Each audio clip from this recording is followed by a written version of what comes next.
Picture this. You're making $180,000 a year. That's over $3,400 every single week. You drive a leased Mercedes. You live in a modern 3-bedroom apartment in the best part of the city. Your friends think you've made it. Your parents brag about you at family dinners. From the outside, you look like success incarnate. Then your air conditioner breaks in the middle of July. The repair costs $1,800.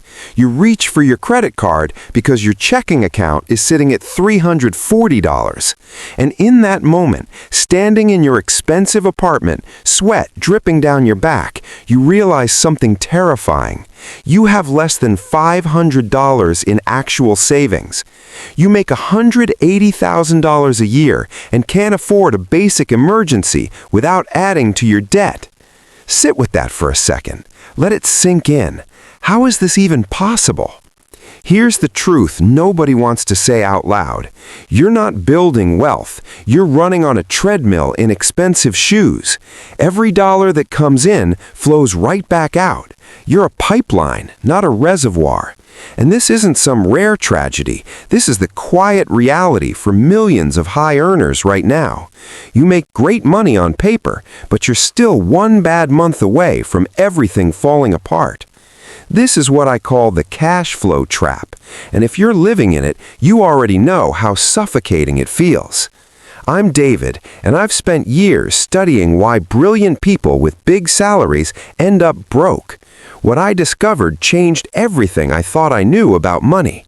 We've been sold a beautiful lie that earning more money makes you wealthy, but income and wealth aren't even cousins. Income is water rushing through a pipe. Wealth is water you've stored in a tank for the dry season. You can have a massive river flowing through your life and still die of thirst. Right now, if you're making good money but feel like you're running in place, if your bank account resets to zero every month no matter how much lands in it, you need to understand what's really happening. Hit that subscribe button because we're about to expose the exact traps that are quietly stealing your financial future. And I'm going to walk you through the simple fixes that actually work. Not theory, not motivation, actual strategy. Let's start with why your high income is the most dangerous lie you tell yourself. Here's what happens the moment you start making serious money. Your brain gets drunk on it. When you see $7,000 hit your account every 2 weeks, something shifts in your psychology. You stop thinking of money as scarce. You start assuming it's endless. This feeling of security wraps around you like a warm blanket, and it's one of the most dangerous illusions you'll ever experience. You start making decisions based on that feeling. You sign a year-long lease on an apartment you love. You finance a car with 5 years of payments ahead. You add subscriptions, premium gym membership, 4 streaming platforms, better insurance, wine club, monthly beauty services. Each decision in isolation seems perfectly reasonable. You can afford it, right?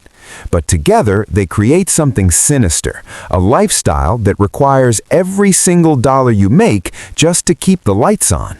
This is the expensive life machine, and once you build it, you're trapped inside it. You might despise your boss, but you can't quit. You might dream about starting a business, but you can't risk the unstable income. You might want a lower-stress job with better hours, but you can't survive the pay cut. Your expensive life holds you hostage. That's not success. That's a beautiful prison with stainless steel appliances. The high income didn't set you free. It made you fragile as glass. Let's do the real math, because this is where reality gets vicious. You think you make $180,000, but that number is a fantasy. The moment you earn that money, huge chunks vanish before you can even touch them. First come taxes: federal income tax, state tax, Social Security, Medicare. If you're in a state like California or New York, you're losing somewhere between 35% and 40% immediately. Let's be optimistic and say 35%. Your $180,000 just became $117,000. That's $9,750 per month in actual take-home pay. Still sounds comfortable, right? Stay with me. Now comes what I call the status tax, the invisible cost of looking like someone who makes $180,000. You feel pressured to live in the right neighborhood because of your job, your colleagues, your professional image. That's $3,200 in rent or mortgage. You're down to $6,550. You need a reliable car, maybe two in your household. Between payments, insurance, gas, and maintenance, that's another $1,200 monthly. Now you're at $5,350. Add student loans, because of course you have them, that's $800. You're trying to be responsible and put something toward retirement, so there's another $1,000. Health insurance, life insurance, and that adds $400. Utilities, internet, and phone bills take $300. Groceries for the month, even cooking at home most nights, run $800. You're now sitting at $2,050 remaining for the entire month. But you're not finished. There's still clothing, toiletries, household items, medications, birthday gifts, occasional doctor visits, and all the small convenience purchases that come with running a busy professional life. The takeout when you're exhausted after a 12-hour day, the coffee on the way to that early meeting, the parking fees, the dry cleaning for your work clothes. That $2,050 evaporates like water on hot asphalt. And this scenario assumes nothing goes wrong. No car troubles, no emergency dental work, no broken laptops or stolen phones, or family emergencies requiring a last-minute flight. This is why you make six figures and feel broke. The math isn't broken, your assumptions are. Here's the pattern that keeps you stuck. Every single time your income goes up, your spending rises to meet it. You get a $15,000 raise. You're ecstatic. You worked hard for this. But then, almost automatically, you move to a better apartment because you can afford it now. You upgrade your car because you've earned it. You start shopping at Whole Foods instead of Trader Joe's, eating at nicer restaurants, booking better vacations, buying better wine. Within 6 months, maybe less, you're spending that entire raise. Your bank account looks exactly the same as it did before the promotion. This is lifestyle inflation, and it's the silent assassin of wealth.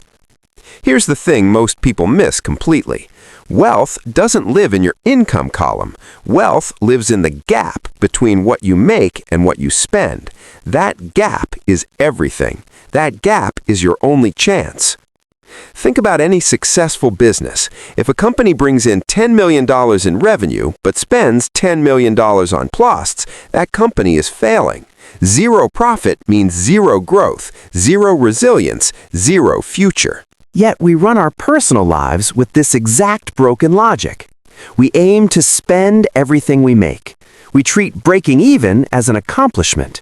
I paid all my bills this month, we announce proudly. But that's not success. That's barely survival. Real wealth requires a gap. It requires earning more than you spend and protecting that difference like your life depends on it, because it does. Now you might be thinking, but I work incredibly hard. I deserve to enjoy my money. What's the point of earning if I can't spend it on things I like? I understand that feeling completely. You absolutely deserve good things. But here's the real question. What do you deserve more? The new car or the ability to sleep peacefully at night? The luxury apartment or the freedom to walk away from a toxic job? The designer wardrobe or the security of knowing you'd be perfectly fine if you got laid off tomorrow? We've confused spending with happiness.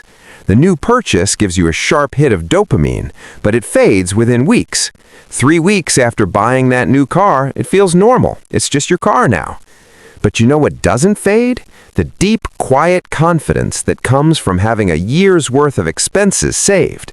The feeling of walking into your boss's office knowing you don't need this job. That sense of safety changes how you move through the world.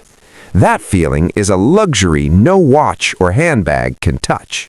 So how do we fix this? How do we escape the trap? First, you need to stop tracking your salary and start tracking your net worth. Net worth is brutally simple. Everything you own minus everything you owe. That number is your only real score. If you make $200,000 but spend $205,000, your net worth is dropping. You're getting poorer, not richer. If you make $70,000 and save $15,000, your net worth is climbing. You're winning. Open a spreadsheet right now. List every bank account, every investment, every debt, and calculate your real number. It might hurt to see it. Good. You need to see the truth before you can change it. Second, automate your savings before you have a chance to spend it. The day your paycheck deposits, automatically move 20 to 30% into a separate investment account you don't touch. Make it automatic, non-negotiable, like a tax you can't avoid. This forces you to live on the remaining 70 or 80%, and you'll adapt faster than you think possible. You'll discover you didn't actually need that money for daily life. You were just spending it because it was sitting there, available, tempting. Third, invest in the most boring, simple way possible. Don't try to beat the market. Don't buy individual stocks unless that's genuinely your hobby and you love the research. Just buy low-cost index funds that track the S&P 500 or the total market. Set it, forget it, and let time and compound growth do the heavy lifting. Boring wins. Boring gets rich. Fourth, if you have any high-interest debt, eliminate it like your future depends on it. If you're making six figures and carrying credit card balances, that's a 5-alarm fire. You're paying 20 to 25% interest with after-tax dollars. Stop everything else and kill that debt. Cut expenses, sell things, take on a side project, do whatever it takes. Real success isn't the corner office or the luxury car. Real success is control over your time and your choices. The person making $150,000 who has to answer work emails at 11 p.m. and can't take a real vacation is trapped. The person making $75,000 who leaves work at 5, has zero debt, and 6 months of savings is free. You have to choose which game you're playing, the status game or the freedom game. You cannot win both at the same time. Stop renting a lifestyle. Start owning a future. If this opened your eyes, drop a comment below and tell me one expensive habit you're cutting this week. Thanks for watching. I'll see you in the next one.